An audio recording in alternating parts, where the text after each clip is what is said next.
Hello everyone, welcome back to the channel. तो आज का टॉपिक हमारा how to prepare for SSC JEE 2024। तो अगर हम बात करते हैं एसएससी जेईई की, तो एसएससी जेईई में हमारे दो तरीके के पेपर होते हैं। एक होता है हमारा पेपर 1, एक होता है हमारा पेपर 2। तो पेपर 2 प्योर टेक्निकल एग्जाम है, चाहे आप कोई भी ब्रांच के हो, अगर आप सिविल के हैं, मैकेनिकल के हैं, फिर इलेक्ट्रिकल के। लेकिन अभी हमारा फोकस पेपर 1 पे, क्योंकि हमारे एग्जाम को ज्यादा दिन नहीं रह गए, 60 से 63 डेज बचे हैं बस। इससे ज्यादा दिन नहीं रह गए। तो आप अच्छे से पढ़ाई कर रहे होंगे, लेकिन उसको हम और किस तरीके से अच्छा कर सकते हैं, तो आज उसकी बात करते हैं। तो हमें जैसे पता है कि पहला पेपर में हमारा टेक्निकल भी पूछा जाता है और हमारा नॉन टेक का पार्ट भी पूछा जाता है, जिसमें नॉन टेक में हमारा रीजनिंग भी आता है और जनरल स्टडीज भी आता है। वेल, अगर हम बात करें तो हमें एटलीस्ट 130 प्लस मार्क्स के लिए टारगेट करना चाहिए। 135 प्लस मार्क्स के लिए टारगेट करेंगे तो हमारे लिए इजी हो जाएगा पेपर 1 को क्लियर करना। तो ये बेसिकली जनरल की बात की जाती है। लेकिन अगर आप कोई और कैटेगरी में आते हैं तो उसके लिए आप 10-15 मार्क्स का ऊपर नीचे कर सकते हैं, उसके लिए कोई प्रॉब्लम नहीं है। लेकिन अब यहाँ पे पर्टिकुलरली हम जनरल के पॉइंट ऑफ व्यू से देख रहे हैं, उसमें थोड़ा सा ऊपर नीचे चलेगा। वेल, अगर हम बात करते हैं तो यहाँ पर हमारा 130 प्लस कैसे लाया जा सकता है, तो बहुत इजी है। सबसे पहली बात, अगर हम रीजनिंग की बात करते हैं, ये हमारे लिए बहुत ही ज्यादा लो हैंगिंग फ्रूट है। इसमें हम कम टाइम देके हम इसमें ज्यादा मार्क्स के लिए आराम से शूट कर सकते हैं। तो जैसे अगर कम टाइम दिया, टेक्निकल में बहुत सारा सिलेबस है, हमें पता है, चाहे सिविल हो, मैकेनिकल हो या इलेक्ट्रिकल हो, सिलेबस बहुत ज्यादा है, इसको बहुत ज्यादा रिवाइज करना पड़ता है, इसके सारे जो डाटा पॉइंट्स हैं हमें वो सब याद रखने पड़ते हैं। लेकिन वहीं पर अगर हम रीजनिंग की बात करें तो टॉपिक समझना है, उसकी प्रैक्टिस करनी है, and we are ready for reasoning. तो अगर हम बात करें तो हमें एटलीस्ट 45 प्लस मार्क्स के लिए यहाँ पर टारगेट करना चाहिए। 45 प्लस मार्क्स के लिए यहाँ पे टारगेट करना चाहिए। जीएस लोगों को टफ लेता है, लेकिन आपको ये समझना पड़ेगा कि अगर आपके लिए वो जीएस टफ है तो वो सारे बच्चों के लिए उतना ही टफ है। क्योंकि ऐसा नहीं है कि कोई बहुत ज्यादा जीएस इतना पढ़ रहा है, यूपीएससी की तैयारी तो चल रही है कि दिन से मॉर्निंग से ज्योग्राफी शुरू की, फिर पॉलिटी, इकोनॉमी और फिर चल रहा है। तो जिस तरीके से आप उसको टाइम देते हैं, उसी तरीके से जीएस में और लोग भी टाइम देते हैं। तो उस हिसाब से आपका जीएस में जो है, हमें एटलीस्ट 25 से लेके 30 मार्क्स के लिए, 25 से लेके 30 मार्क्स के लिए हमें, मतलब उस पर बिल्कुल हमें जाना है। तो इतने तो एटलीस्ट लाने ही लाने। तो इसके लिए हम किस तरीके से करेंगे अभी देखते हैं। और अगर हम बात करें तो आप यहाँ देखो, 45 यहाँ आ गए, अगर हम इसके 30 ले लें तो 45 यहाँ पर हो गए हमारे, यहाँ पर 30 हो गए, तो यही हमारे 75 हो रहे हैं। अब मुझे कैसे भी करके अगर यहाँ पर अगर बात करनी है तो 60 भी अगर मैं टेक में लेके आती हूँ, 60 भी लेके आती हूँ, तो 135 यही हो गया। इतना है तो आप जानते हैं, आपका सिविल हो, मैकेनिकल हो या इलेक्ट्रिकल हो, आपको थोड़ा सा ये समझना पड़ेगा कि आप टेक्निकल बैकग्राउंड से आते हैं, तो ऑब्वियसली थोड़ा बहुत आपने पहले भी पढ़ा है और अब बिल्कुल आप फोकस करके उसकी तैयारी कर रहे हैं, तो आपका टेक्निकल अच्छा होगा इन कंपेयर टू। तो 50-60 मार्क्स लाना इतनी बड़ी बात नहीं है। अगर आप अच्छे से अभी भी रिग्रेस नंबर ऑफ आवर्स इंक्रीज कर देंगे टेक्निकल के लिए, तो बिल्कुल आप ला सकते हैं। तो 60 मार्क्स यहाँ लेके आ गए, तो आप देख सकते हैं 135 से ये हो गया। 130 प्लस के लिए हम टारगेट कर रहे हैं, 120 प्लस ऊपर पे आपको शॉर्ट पेपर 1 आराम से क्लियर हो जाएगा। तो अगर हम बात करें तो हमारा इस तरीके से कुछ रहेगा। अब यहाँ पर ये एक मेन मुद्दा ये है कि अगर हम इसकी बात करते हैं तो किस तरीके से हम स्ट्रेटेजी बनाए कि हम यहाँ पर आराम से इस पेपर को, तो एटलीस्ट हमें नंबर ऑफ आवर्स कितने देने पड़ेंगे, 8 आवर्स मिनिमम देने पड़ेंगे। ये तो आपका मिनिमम है कि इतनी ये वाली एग्जाम की तैयारी मिनिमम 8 आवर्स तो मांगती है। आप इससे ज्यादा दो वेल एंड गुड, तो उतने आपके नंबर ऑफ चांसेस इंक्रीज हो जाएंगे। तो लेकिन 8 आवर्स से ज्यादा दे रहे हैं तो इसका मतलब ये नहीं है कि बस बुक लेके बैठे हैं, बहुत ही शिद्दत से 8 आवर्स भी दे रहे हैं तो बहुत है। तो अगर हम बात करें, सबसे पहले हम बात करते हैं रीजनिंग की, क्योंकि वो लो हैंगिंग फ्रूट है। तो रीजनिंग की अगर बात की जाए तो रीजनिंग को किस तरीके से आपको करना है, रीजनिंग को सबसे पहले, मान लीजिए अभी तक भी आपने स्टार्ट नहीं किया, उसको एंड के लिए छोड़ा है, तो आप डेली 1 टॉपिक उठाइए, एक टॉपिक डेली उठाइए। तो आपको एक दिन आपको एक डेली करना है एक टॉपिक।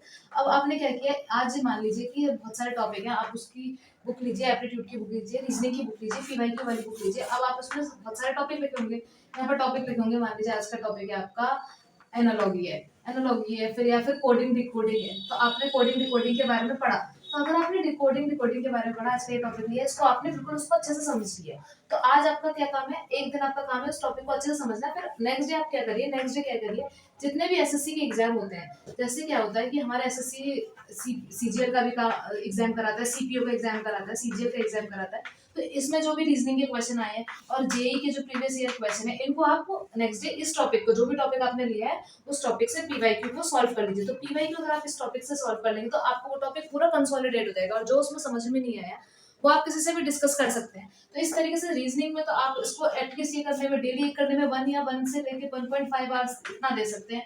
इससे ज्यादा इसकी जरूरत नहीं है। तो 1 से 1.5 आवर्स आपने रीजनिंग में दे दिया। इनफैक्ट आप चाहें तो जैसे जो टेक्निकल सब्जेक्ट है, बहुत देर से उसे पढ़ रहे हो, पढ़ते पढ़ते बोर हो गए, तब आप रीजनिंग उठा सकते हैं। लेकिन मॉर्निंग में सबसे पहले उठते ही रीजनिंग उठाना मेरे को नहीं लगता ये सही है, क्योंकि ये थोड़ा सा मतलब इजी टास्क है। तो जब हम किसी चीज से बोर हो रहे हैं तब हमें ये करना चाहिए, तो हमारा माइंड भी फ्रेश हो जाएगा और हमारे लिए मतलब हमारा नंबर ऑफ आवर्स भी इंक्रीज हो सकता है, तो उसमें हम इसको इंक्लूड करेंगे। तो यहाँ पे तो रीजनिंग की बात होगी। लेकिन अगर हम बात करें जनरल स्टडीज की, तो जनरल स्टडीज में क्या है कि कोर्स हमारा बहुत वास्ट है, तो वहाँ पर हमें स्मार्ट स्टडी करनी है।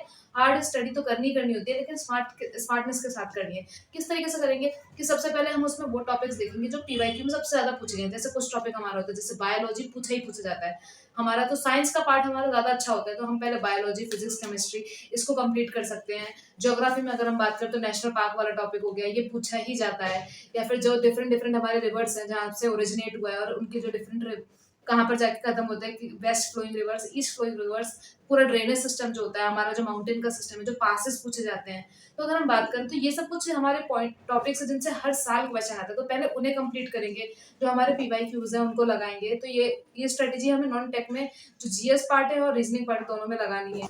अगर जीएस पोर्शन की बात करते हैं तो जैसा भी बताया, तो सबसे पहली बात तो ल्यूसेंट बहुत इंपॉर्टेंट है, लेकिन कुछ लोगों को बोरिंग लगती है ल्यूसेंट। तो आप किसी भी कोचिंग के नोट्स ले सकते हैं, नोट्स को प्रेफर कर सकते हैं। मंथली मैगजीन आती है, उनसे आपको करंट अफेयर कर सकते हैं, या फिर डेली बेसिस पे जो करंट अफेयर्स की वीडियोस होती है उनको जरूर देखिए। तो करंट अफेयर ऐसा चीज है जिससे रिलेटेड पूछा जाता है। करंट अफेयर को इस तरीके से पढ़ना है कि सपोज हमारा आसाम में एक पर्टिकुलर जीआई टैग के बारे में बात करी जा रही है, तो आपको उस जीआई टैग जो है इस बार का फिर इंपॉर्टेंट टॉपिक हो जाएगा। तो इस तरीके से आपको देखना है कि करंट अफेयर में किस टॉपिक से पूछा जा रहा है, तो उसको हिस्ट्री से रिलेट करके, जैसे चोला पांड्या के बारे में पूछा गया तो आपको चोला के बारे में पढ़ना है, तो उस टॉपिक को आपको करंट अफेयर से पढ़ना है और उसको हिस्ट्री से रिलेट करके पढ़ना है। तो आपका हिस्ट्री का एक टॉपिक हो जाएगा। आसाम के बारे में पढ़ा तो आसाम को जैसे उठाया तो आपने उसके नेशनल पार्क देख लिया, वाइल्ड लाइफ सेंचुरी देख ली, तो आपका ज्योग्राफी का पॉइंट भी कवर हो गया। इसी तरीके से कुछ आर्टिकल्स आपके न्यूज में चल रहे हैं तो आपने उससे पॉलिटी से रिलेट करके उसको पढ़ लिया। तो इस तरीके से आपको करंट अफेयर को भी लेके चलना है। फिर जैसे आपने ल्यूसेंट कर ली, ल्यूसेंट अगर नहीं मजा आ रहा है तो नोट्स देख लिए, और करंट अफेयर डेली करना है, क्योंकि अगर ये एक तरफ से आप पाइल अप करके चलोगे तो बहुत ज्यादा हो जाएगा, इतना ज्यादा करंट अफेयर हो जाएगा, एंड में आपको आपके ही के लिए प्रॉब्लम है। तो डेली जितना आप करंट अफेयर कर सकते हो उतना बेस्ट है। उसके बाद अगर हम बात करें तो सबसे पहला जो है हमारा, इसमें साइंस का जो टॉपिक है, जो साइंस है हमारे लिए वो ईजी होती है हमारे लिए, जिसमें हमारा बायो भी आ गया। फिर बायो, अगर बायो साइंस में भी बायो, फिजिक्स और केमिस्ट्री में बायो सबसे ज्यादा मार्क्स की पूछी जाती है। बायो, फिजिक्स, केमिस्ट्री में सबसे ज्यादा बायो पूछी जाती है। केमिस्ट्री और फिजिक्स हमारे लिए इंपॉर्टेंट है, जिसमें फिजिक्स में ऑप्टिक्स से ज्यादा क्वेश्चन पूछा जाता है, ह्यूमन आई वाला चैप्टर हो गया। फिर अगर हम बात करें केमिस्ट्री में, तो जो हमारे फॉर्मूले बेस्ड होते हैं कि बेकिंग सोडा और ये सब वाले टॉपिक्स होते हैं, केमिस्ट्री में पूछा जाता है। लेकिन आप उसमें भी सबसे पहले बायो को करिए, सबसे ज्यादा मार्क्स की पूछी जाती है। फिर वहीं पर अगर हम बात करते हैं तो फिर हमारा polity, one of the important, अगर इसकी बात करें तो इसका भी सिलेबस बहुत कम है। स्केड्यूल्स पढ़ लिए हमने, फिर हमने आर्टिकल्स पढ़ लिए। तो पॉलिटी भी इतना वास्ट एरिया हम कवर कर लेते हैं, तो ज्यादा हमारे कुछ आर्टिकल्स होते हैं जो ऑलमोस्ट पूछे ही जाते हैं और जो न्यूज में है उन्हें तो जरूर देखना है, क्योंकि उन्हीं से रिलेट करके वो पॉलिटी में पूछ लिए जाते हैं। और इकोनॉमिक्स, तो ये सब जो है इनका सिलेबस बहुत कम है, इनसे अच्छे खासे क्वेश्चंस पूछे जाते हैं। तो आप देखो, पॉलिटी हो गया, इकोनॉमिक्स हो गया।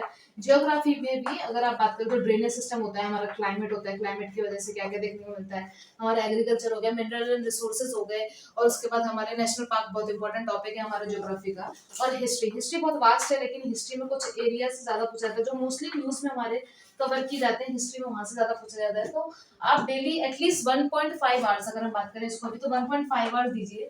तो आपने कुछ टॉपिक को पढ़ा, उस टॉपिक को रीड करना है बस थॉरोली, ऐसा नहीं कि बहुत ज्यादा पढ़ना है। तो आपने एकदम उसको रीड करना है, थॉरोली रीड करना है बस। उसके बाद क्या करना है, आपको पीवाईक्यू लगाने हैं। आपने जैसे ही वो टॉपिक कंप्लीट कर लिया, आपको पीवाईक्यू लगाने हैं। आप सब जैसे हमने रीजनिंग में किया था उसी तरीके से एसएससी जो भी पेपर कराते हैं, सीपीओ, जेई और सीजीएल, इन सब के मिला के जो क्वेश्चंस हो सकते हैं उस टॉपिक पे, आप जितने ज्यादा लगाएंगे आपको उतना ज्यादा क्विक रिवीजन होता जाएगा, उस टॉपिक से क्विक रिवीजन होता जाएगा, तो आपको ज्यादा समझ में आएगा और वो टॉपिक आपके लिए अच्छा कंसोलिडेट हो जाएगा।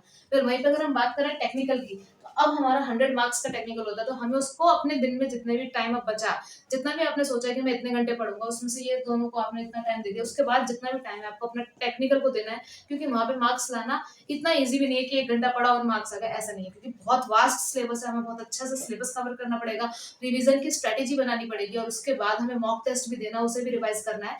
तो एक वास्ट पूरा सिनेरियो है, उसके लिए हमें अच्छे से प्रिपेयर करना पड़ेगा, स्ट्रेटेजी बनाकर उसमें मार्क्स लाने पड़ेंगे।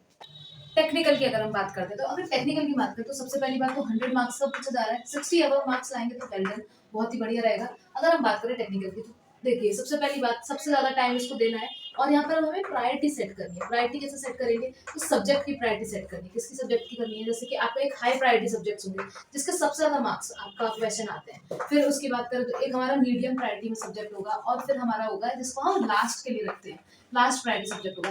देखिए डिस्क्लेमर ये है कि आपको कोई भी सब्जेक्ट छोड़ना नहीं है, चाहे हाई प्रायोरिटी हो या मीडियम प्रायोरिटी हो या लास्ट प्रायोरिटी हो, सब्जेक्ट सारे आपको करने हैं। क्योंकि हो सकता है कभी कभी कि जो टॉपिक आप छोड़ के गए वो इजी टॉपिक हो उस सब्जेक्ट का, यहाँ पर आपको लगाना है 80-20 रूल। मोस्टली 80-20 रूल क्या कहता है कि जो 20% का पोर्शन होता है हर सब्जेक्ट का, एवरी सब्जेक्ट का 20% का जो पोर्शन होता है उससे 80% क्वेश्चन पूछे जाएंगे। अब बेसिकली जैसे सपोज हाई में आ गया हमारा, अगर मैं सिविल इंजीनियरिंग की बात करूँ तो बीएमसी सॉइल, ये जो सब्जेक्ट्स हैं जैसे बीएमसी हो गया, सॉइल हो गया, आरसीसी हो गया हमारा, या फिर एक्सटीमेशन हो गया, ये ऐसे सब्जेक्ट है इनमें से क्वेश्चन इतने दबा के पूछे जाते हैं जिसका हम सोच भी नहीं सकते। मतलब इन सब्जेक्ट को सोच छोड़ने का इनका तो कोई भी नहीं छोड़ सकता। हो सकता है पेन से पूछ ले, विंडो से पूछ ले, डोर से पूछ ले, तो ये तो ऐसे सब्जेक्ट है जिनके हर एक टॉपिक बहुत इंपॉर्टेंट है। ट्रसेस से पूछ ले, रूफ से पूछ ले, तो कुछ नहीं कह सकते।